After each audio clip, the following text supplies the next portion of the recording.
जरा सोचिए, एक बेटी की शादी के दौरान उसकी बारात आती है, लेकिन कुछ जाति के घमंड में चूर लोग बारातियों को पीट देते हैं।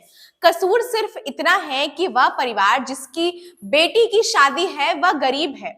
शादी के मंडप में पहुंचने से पहले बारातियों के साथ हाथापाई की जाती है। अब परिवार को यह डर है कि उसकी बेटी जिंदगी भर इस बात के ताने सुनेगी कि उसकी शादी के दौरान उसके दरवाजे पर बारात को पीटा गया। जी हाँ, सुनकर बेहद अजीब लगेगा, लेकिन यह सच है। आज भी हमारे देश में जातिवाद है, जिसकी वजह से समाज में आज भी लोगों को भेदभाव की नजर से देखा जाता है। आइए आपको बताते हैं पूरा मामला क्या है।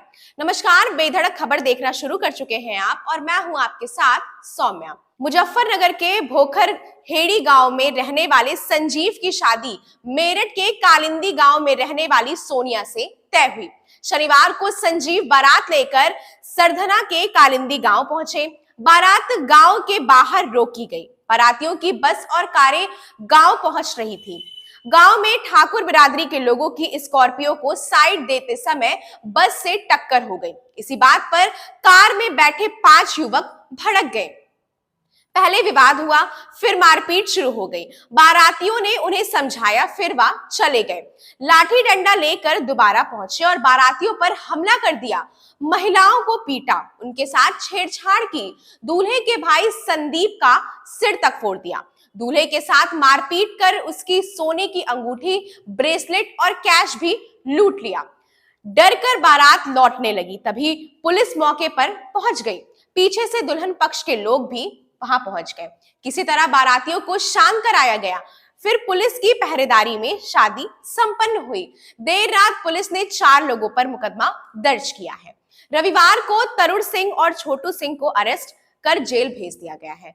दुल्हन के पिता ने कहा, मैं सांस का मरीज हूं, खड़ा भी नहीं हो सकता। 1 साल से बिस्तर पर ही रह रहा हूं। जैसे तैसे बेटी को विदा किया। पुलिस की मौजूदगी में फेरे हुए, फिर बेटी विदा हुई। मगर मेहमान घबरा कर शनिवार को ही चले जाते। तब क्या होता? डर के कारण गांव के लोग खाना तक नहीं खा रहे थे। काफी खाना बेकार हो गया। जिसकी चौखट से बारात लौट जाए उसका हालत क्या होगा, आप खुद सोचिए। किसी तरह मना कर उन्हें वापस लाया गया। मेहमानों में डर का माहौल है, वो वापस जाने के लिए तैयार हैं। उन्होंने कहा कि हम यहाँ मारपीट करने नहीं आए थे।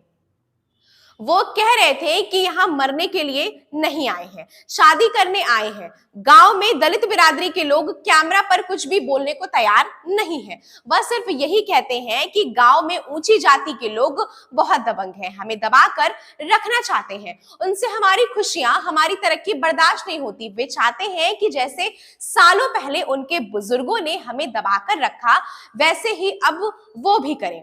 मगर हमारे बच्चे अब वैसे नहीं है, हमारी सोच नहीं है। हम उनको कैसे रोक सकते हैं? वह पढ़ना चाहते हैं, आगे बढ़ना चाहते हैं। गांव में आगे भी मारपीट हो सकती है। गांव के ही एक और दलित परिवार ने बात करने को कहा, जिसकी वजह से वो कैमरे के सामने तो आए, लेकिन बहुत कुछ नहीं कहा। उन्होंने कहा कि 1 महीने पहले भी ठाकुर बिरादरी के लोगों ने प्रजापति परिवार की बारात को पीटा था, तब भी काफी हंगामा हुआ था। तब आरोपियों ने कहा था कि कुम्हारों की बारात नहीं चढ़ने देंगे, मगर बाद में समझौता हो गया। गांव में ठाकुर पक्ष की तरफ से रणविजय कहते हैं, गांव में जो हुआ वो सही नहीं है, सभी को मिलकर रहने का हक है। लेकिन इतना सब कुछ हुआ नहीं जिस तरह से उसे पेश किया जा रहा है। सामान्य कहाँ सुनी हुई थी, बात समझौते से खत्म हो जाती। दोनों ही पक्षों को मिलकर बात करना चाहिए था। सबको इसी गांव में रहना है तो मिलकर रहना होगा। कुछ भी ऊंची जाति और नीची जाति का ऐसा कोई बातचीत नहीं हुआ था। सब गलत बातें कर रहे हैं। मारपीट के बाद पुलिस की 4 टीमें एक्टिव हुई। एक टीम घटनास्थल पर पहुंचकर मामला शांत कराने में जुट गई, तो वहीं दूसरी टीम भी विरोधी पक्ष के लोगों को समझाने में जुट गई।